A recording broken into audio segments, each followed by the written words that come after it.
Halo guys, selamat datang di Rekapin. Rekap kali ini adalah sebuah film berjudul Damage. Silahkan nikmati, awas spoiler dan jangan lupa untuk berikan dukungan kalian dengan subscribe channel ini. Terima kasih. Film ini diawali dengan seorang tokoh politik senior bernama Steven yang sebentar lagi akan diangkat menjadi Menteri Kesehatan. Ia telah membuat kemajuan besar dalam karirnya. Istrinya, Ingrid, adalah seorang putri dari keluarga kaya raya. Dia begitu lembut dan peduli dengan segala sesuatu yang diinginkan pria dari seorang wanita. Kehidupan Steven tampak sempurna sampai dia bertemu dengan Anna. Steven terpesona oleh kecantikannya sampai dia mengetahui bahwa Anna adalah pacar anaknya, Martin, yang membuatnya kehilangan harapan. Tak lama kemudian, Martin membawa Anna pulang. Martin lalu memperkenalkan Anna kepada ayahnya. Steven kemudian menatap Anna saat mereka akan pergi dan matanya mengungkapkan niat yang sebenarnya kepada Anna. Anna membalas tatapannya dan kemudian masuk ke dalam mobil Martin. Selanjutnya, Steven mendapat telepon dari Anna saat sedang bekerja. Tepat sebelum telepon ditutup, Steven meminta untuk Anna meninggalkan alamatnya dan dia akan tiba di sana dalam 1 jam. Setelah menelpon, dia pun meninggalkan kantor dan bergegas pergi ke tempat Anna. Ketika dia tiba, Anna memberikan isyarat kepada Steven yang menandakan bahwa dia siap untuk dieksplorasi oleh Steven. Keduanya pun akhirnya bertukar keringat. Suatu hari, Martin memberitahu ayahnya tentang sebuah kabar gembira. Ia baru saja dipromosikan menjadi wakil editor politik. Steven sangat gembira ketika mendengar hal ini. Untuk merayakan keberhasilan Martin, mereka kemudian mengadakan makan malam keluarga besar dan Anna ikut bergabung dengan mereka. Anna kemudian membahas tentang keluarganya, menyatakan bahwa ayahnya adalah seorang diplomat dan dia telah berkeliling dunia sejak dari kecil. Orang tuanya kemudian bercerai ketika dia masih sangat muda. Anna dan saudara laki-lakinya harus bergantung satu sama lain sejak kecil karena kurangnya perhatian dari orang tua. Tragisnya, kakaknya justru meninggal saat dia baru berusia 16 tahun. Setelah makan malam, Steven dengan alasan pekerjaan mengikuti Martin dan Anna. Ketika Martin pergi, dia mulai memasuki apartemen Anna. Steven kemudian berlutut di depan Anna dan mengatakan bahwa dia tidak bisa berhenti memikirkannya dan bahwa dia ingin menyentuh dan berhubungan badan dengannya. Bahkan saat makan malam, Steven dengan hormon testosteronnya yang tinggi dan perasaan bergairah sudah tidak sabar untuk menyerang Anna seperti harimau.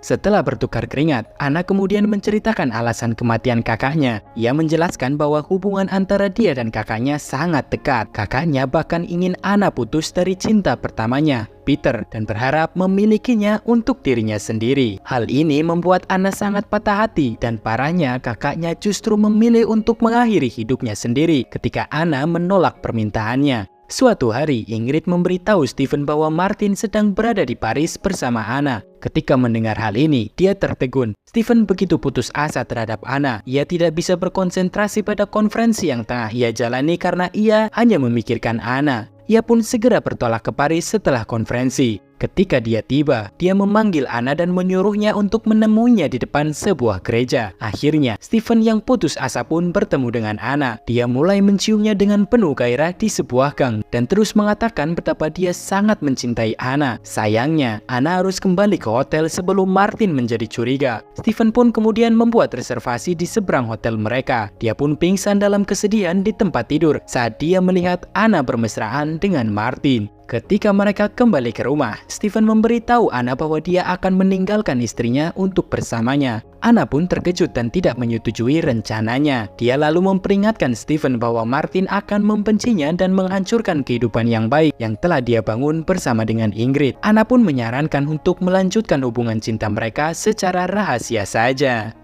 Suatu hari, Ingrid merayakan ulang tahunnya di rumah ayahnya. Mereka semua makan malam dan menghabiskan akhir pekan di rumah termasuk Anna. Keesokan paginya, Martin memberitahu bahwa dia telah berhasil melamar Anna. Steven terkejut mendengar berita ini karena dia tidak ingin kehilangan Anna. Ia berusaha membujuk Martin untuk mempertimbangkan kembali keputusannya. Tetapi Martin yang sudah kadung jatuh cinta tidak ada yang bisa mengubah pikirannya. Kemudian pada malam hari, setelah semua orang tertidur, Steven diam-diam menyelinap ke kamar Anna dan bermesraan dengannya. Sayang bagi Steven, putrinya melihatnya saat dia meninggalkan kamar Anna. Keesokan harinya, Steven pun berusaha menjelaskan kepada putrinya bahwa ia hanya mencoba memberitahu Anna dengan berbohong bahwa ibu Martin tidak setuju dengan rencana Martin untuk menikahi Anna. Adegan pun berlanjut saat ibu Anna datang mengunjungi Anna dan ikut makan malam bersama keluarga Martin. Secara tidak sengaja, ibu Anna berkomentar bahwa Martin mirip dengan saudara laki-laki Anna, dan hal ini membuat suasana berubah secara tiba-tiba. Setelah itu, Steven pergi mengantar ibu Anna ke hotel, dan di sini ibu Anna menyatakan bahwa ia telah mengamati perilaku Steven yang tidak biasa terhadap Anna saat makan malam. Dia pun berkata bahwa dia mengetahui perselingkuhan mereka dan mendesak Steven untuk mengakhiri hubungan tersebut karena pada akhirnya Anna akan memiliki kesempatan untuk berbahagia dengan hubungannya bersama Martin, dan ibunya tidak ingin ada orang ketiga yang menghancurkannya. Setelah itu, dia memutuskan untuk menelpon Anna dan mengatakan kepadanya bahwa mereka harus mengakhiri perselingkuhan mereka karena hal itu tidak baik untuk masa depan Martin. Steven pun mengalami depresi. Ia harus menggunakan pekerjaan sebagai alasan untuk menjauh dari keluarganya. Meskipun Steven telah dipromosikan menjadi Menteri Kesehatan, ia masih merasa hampa karena ketiadaan Anna dalam hidupnya. Dia pun memutuskan untuk bermain api sekali lagi dengan menelpon Anna. Tetapi di sini Martin yang mengangkat telepon, membuat Steven panik dan langsung menutup teleponnya. Akan tetapi Anna di sini tahu siapa yang menelpon dirinya. Keesokan harinya, Anna mengirimkan sebuah paket kecil yang berisi kunci beserta waktu dan lokasi pertemuan kepada Steven. Dan pada akhirnya, Steven yang penuh nafsu pergi ke tempat itu dan siap untuk melepaskan keberingasannya. Steven membuka pintu tetapi lupa untuk menguncinya kembali. Hal ini karena nafsunya sudah membuat ia lupa dan langsung saja bertukar keringat dengan Anna. Naas, Martin tiba-tiba muncul secara tak terduga untuk menemui Anna. Ketika dia membuka pintu, dia melihat ayahnya sedang bermesraan dengan tunangannya. Martin pun kaget setengah mati, tidak percaya dengan apa yang baru saja dilihatnya. Saking kagetnya, Martin pun sampai terjatuh dan tewas seketika. Steven yang melihat hal ini kemudian bergegas turun dan memeluk tubuh anaknya sambil menangis. Anna di sisi lain hanya melihat mereka dan berjalan pergi tanpa berkata apapun. Kemudian Steven sangat terpukul dan memberitahu polisi tentang perselingkuhannya. Kejadian tersebut menjadi viral sehingga media pun bergegas mengepung rumah Steven. Ketika ia kembali ke rumah, ia melihat Ingrid sangat sedih atas kematian putranya. Dia tidak tahan dengan rasa sakitnya dan mengatakan bahwa dia berharap Steven lah yang seharusnya mati dan bukan putranya. Steven kemudian bercerai dan mengundurkan diri dari posisinya sebagai Menteri Kesehatan. Dia menemukan Anna sekali lagi. Rayuan dan keberaniannya yang sebelumnya tidak terlihat lagi di matanya saat Anna hanya menatapnya dalam diam. Bertahun-tahun kemudian, Steven tinggal sendirian di sebuah rumah kecil. Steven mengatakan bahwa cinta adalah hal yang paling berharga di dunia. Namun, ia kini sendirian melihat foto 3 orang di dalam ruangan itu. Steven terakhir kali melihat Anna sedang menggendong bayi bersama Peter, cinta pertamanya. Dan di sini, film pun berakhir. Terima kasih sudah menonton video ini. Jika kamu menikmatinya, silahkan tinggalkan komentar dan subscribe untuk rekap film yang lebih banyak lagi. Sampai jumpa dan sehat selalu.